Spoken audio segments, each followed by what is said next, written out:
नमस्कार, मैं सुबोध मंडल आज आप लोगों के सामने क ख पर चर्चा करने के लिए उपस्थित हुआ हूँ। क ख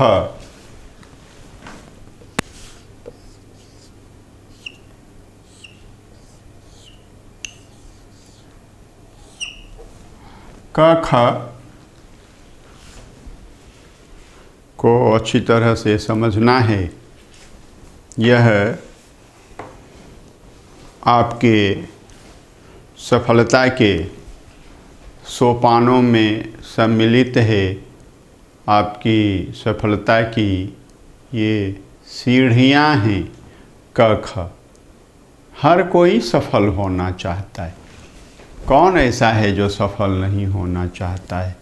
जो जिस कार्य में लगा हुआ है, जिसका जो क्षेत्र है, वह अपने कार्य में, अपने क्षेत्र में सफलता प्राप्त करना चाहता है और सफलता की ऊंचाइयों को छूना चाहता है, बुलंदियों को छूना चाहता है। लेकिन हम कैसे सफल हों? हमने पहले इस संदर्भ में रची लिपू पर प्रकाश डाला है और फिर दूसरे वर्ग में रची लिपू सो पर प्रकाश डाला है और आज इसी संदर्भ की तीसरी कड़ी में, तृतीय श्रृंखला में क ख पर प्रकाश डालने जा रहा हूँ। क ख साधारण अर्थ लोग यह लगा सकते हैं कि काम करो और खाओ। यह एक बहुत बड़ा मंत्र है, बहुत बड़ा विचार है और मैं नहीं समझता कि इस छोटे विचार में, आकार में यह विचार छोटा है। काम करो और खाओ, काम करो तब खाओ। यह आकार में छोटा है परंतु अपनी गहनता में, अपनी महानता में महान है। मनुष्य ही है जो बहुत दिनों तक अपने पैरों पर खड़ा नहीं हो पाता है और इस संदर्भ में बहुत बड़े बड़े अंतर्विरोध भी हैं। टीवी धारावाहिकों में, फिल्मों में गोद के बच्चे से लेकर के छोटा छोटा बच्चा अनेक तरह के रोल किया करता है, अनेक तरह की भूमिकाएं निर्वहन किया करता है। इससे उन्हें पब्लिसिटी भी मिलती है और पैसा भी मिलता है।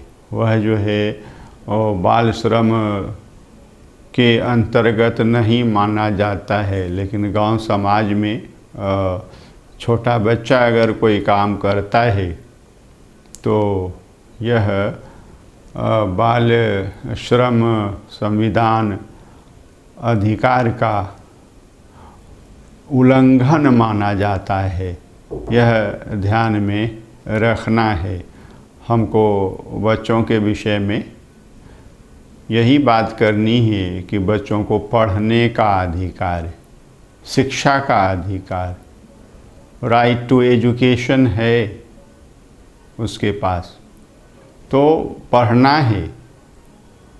और सरकार जो है बच्चों को पढ़ाने के लिए कई तरह की व्यवस्थाएं कर रही हैं और कई तरह के उन्होंने नियम बनाए हैं, चाहे वे देश की सरकार हो, चाहे वह किसी भी प्रांत की सरकार हो। यह हमने जाना है। क ख काम करो और खाओ, काम करो तब खाओ।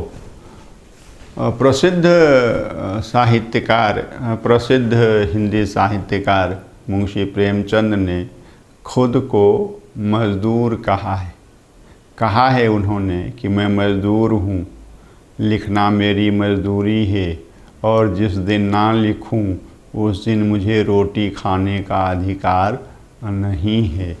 तो यह ध्यान में रखना है आत्मनिर्भरता। और आत्मनिर्भरता केवल शारीरिक परिश्रम के संदर्भ में नहीं, बल्कि मानसिक और बौद्धिक क्षमता के संदर्भ में भी हमें आत्मनिर्भर होने की आवश्यकता है।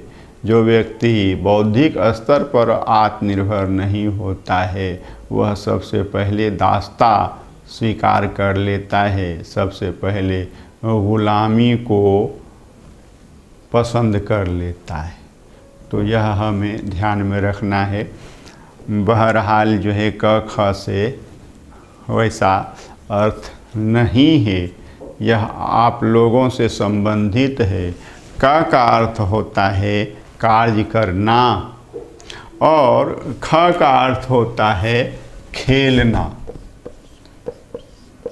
कार्य या काम करना और ख का अर्थ होता है खेलना। देखिए दोनों दो चीज़ें और दोनों से दो लाभ हैं, दो तरह के लाभ हैं।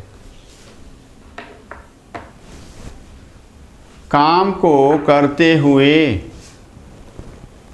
हरगिज यह नहीं समझना चाहिए कि हम काम कर रहे हैं। जब भी कोई काम करें तो आप समझें कि हम अपने शरीर को, हम अपने मन को, हम अपने मस्तिष्क को सक्रिय बनाए हुए हैं। तो कार्य जब भी करें सक्रियता की दृष्टि से कार्य करें।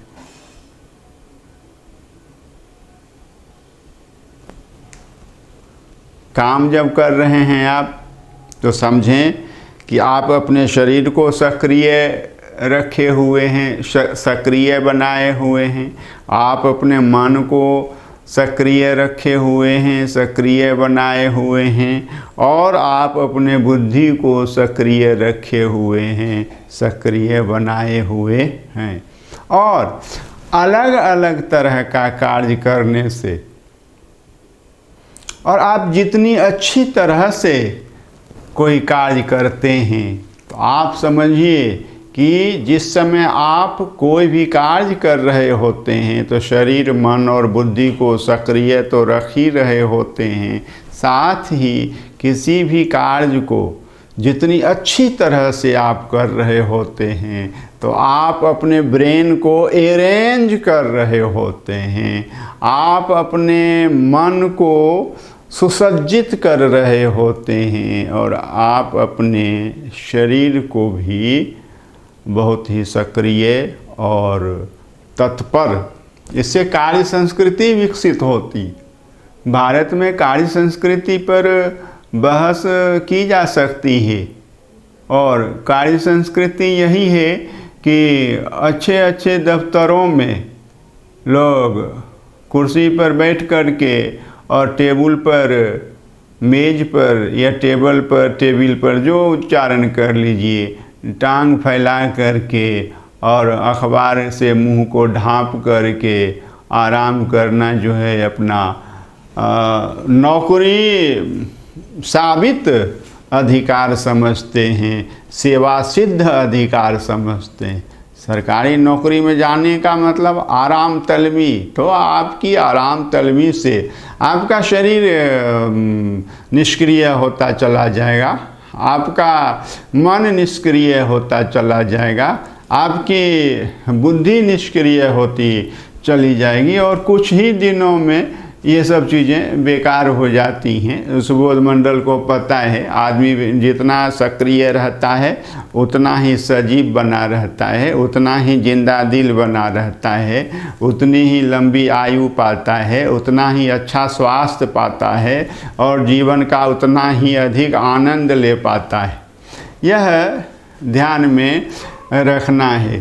तो छोटा से छोटा काम हो, बर्तन धोना है, इतना अच्छा बर्तन धो लीजिए कि लोग पूछे कि ये बर्तन किसने धोए। झाड़ू लगाना है तो उसमें लगे, एक बार झाड़ू लगा दिया तो फिर वहाँ पोछा करने की ज़रूरत नहीं पड़े, और पोछा कर दिया तो लोग मतलब उस पर पैर रखते हुए हिचके कि इतना अच्छा पोछा लगा हुआ है और मैं कैसे इस पर पैर रखूं।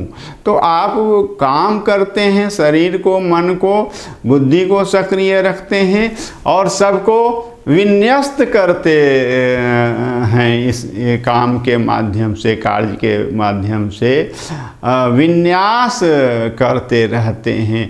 शरीर को, मन को और बुद्धि को सुसज्जित करते रहते हैं। जितना अच्छा काम करते हैं आपका ब्रेन जो है उतना ही वेल अरेंज्ड होता है। तो इस भावना से काम करें और कार्य संस्कृति जब आप में विकसित हो जाएगी तो बिना काम किए आपका मन नहीं लगेगा। और जहाँ कहीं भी जाएंगे, नौकरी में, सेवा में, तो आपकी कार्य संस्कृति से सभी प्रभावित होंगे और आपको यश मिलेगा, आपका नाम होगा, आपको प्रसिद्धि मिलेगी, आपको उसी प्रकार से प्रमोशन भी मिलेगा, प्रोन्नति भी प्राप्त होगी।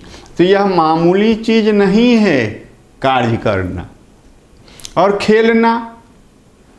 स्वास्थ्य के लिए बहुत ज़रूरी है। ये नहीं कि काम करते हुए हम स्वास्थ्य का लाभ नहीं प्राप्त करते, ये भी करते हैं, लेकिन खेलने का कुछ अलग ही आनंद है, मज़ा है। खेलने से जो स्वास्थ्य लाभ होता है, और खेलना करता क्या है, आपकी थकान को, शारीरिक थकान को और मानसिक थकान को, दोनों को दूर करता है खेलना। ये नहीं समझें आप कि खेलने से हम थक जाते, नहीं, खेलने से व्यक्ति थकता नहीं। खेलने से आपकी शारीरिक थकान और मानसिक थकान दूर होती है, और आप जो कुछ भी पढ़ते हैं खेल करके उसको पचाते हैं, एब्जॉर्ब करते हैं, ग्रहण करते हैं, और आपके मनोविकार भी, आपके मन के दुर्गुण भी, आपके मन के दुर्विचार भी खेलने से दूर होते हैं। यह ध्यान में रखना है। आपको कोई न कोई खेल, आउटडोर खेल की बात मैं कर रहा हूँ, स्पोर्ट्स की बात मैं कर रहा हूँ। ये कैरम बोर्ड और लूडो ये सब नहीं कह रहा हूँ। ये सब ये नहीं कि ये नहीं खेलना चाहिए या इससे खराबी होती है, नहीं। हर खेल का अपना अलग सुख है। आप थके हुए हैं तो इस तरह का खेल बैठ कर के भी खेल सकते हैं और मन को बहला सकते हैं। मनोरंजन भी आवश्यक है। आप पढ़ते हैं, लिखते हैं, काम करते हैं, खेलते कूदते हैं, तो थोड़ा आपस में, साथियों में हंसी मजाक भी मनोरंजन का एक माध्यम हो जाता है। और ये कैरम बोर्ड खेल लेना या फिर लूडो खेल लेना या ताश के पत्ते खेल लेना, ये सब विद्यार्थी करते हैं, करने वाले करते हैं। कभी मौका मिल गया उसको हैबिट में नहीं लेते हैं, आदत में नहीं लेते हैं, लेकिन करते हैं। जानकारी चाहिए। पूछ सकता है ताश में कितने पत्ते होते हैं, तो आप व्यावहारिक रूप से नहीं जानेंगे तो फिर ये, लेकिन व्यावहारिक रूप से जानने की भी अपनी सीमा होती है। हम जानते हैं आग से आदमी जल जाता है, लेकिन उसको व्यावहारिक रूप दे करके नहीं जानेंगे कि हाँ आदमी सचमुच में आग से जल जाता है। तो कुछ अव्यावहारिक पक्ष भी इसके होते हैं, इसको भी समझने की आवश्यकता है। तो कार्य करें, इसके बहुत सारे लाभ मैंने बताए हैं, और खेलें। आप में अगर खेल संस्कृति होगी तो आज के जो रोग हैं, आधुनिक जो रोग हैं, जो शहरी रोग हैं, जैसे ब्लड प्रेशर का शिकार होना, डायबिटीज का शिकार होना आम बात है, या फिर समझिए कि हृदय रोग का शिकार होना, उसके बाद डायबिटीज और ब्लड प्रेशर के बाद हृदय रोग का शिकार होना, तो ऐसे रोगों से आप कोसों दूर रहेंगे। और जो आदमी खेलता है, कूदता है, समूह में खेलता कूदता है, उसको मानसिक विकार भी नहीं होता है, मनोरोग भी नहीं होता है, और मिलने जुलने वाले आदमी को, हंसने बोलने वाले आदमी को हृदय रोग भी नहीं होता है। यह ध्यान में रखना है। और आप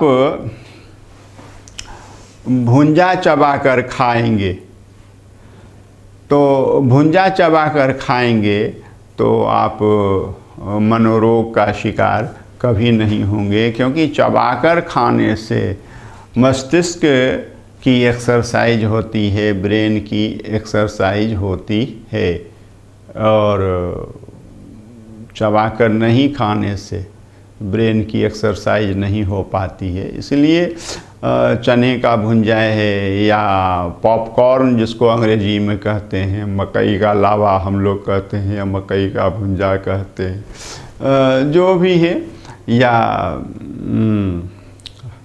अंकुरित अनाज जो है वह भी, और कई तरह से उसको लजीज बना करके अजवाइन डाल करके, तो जीरा पाउडर डाल करके, काला नमक डाल करके, नींबू डाल करके इसको स्वादिष्ट बना करके अपने भोजन में शामिल करें तो अच्छा लाभ होगा। तो मेरा मुख्य ध्यान जो था भोजन आदि पर नहीं था, मुख्य ध्यान केंद्रित करना था कि कार्य करें और खेलें, तभी वास्तविक में आप अध्ययन कर पाएंगे और प्रगति के द्वार आपके लिए सदैव उन्मुक्त रहेंगे, खुले हुए रहेंगे। बहुत बहुत धन्यवाद।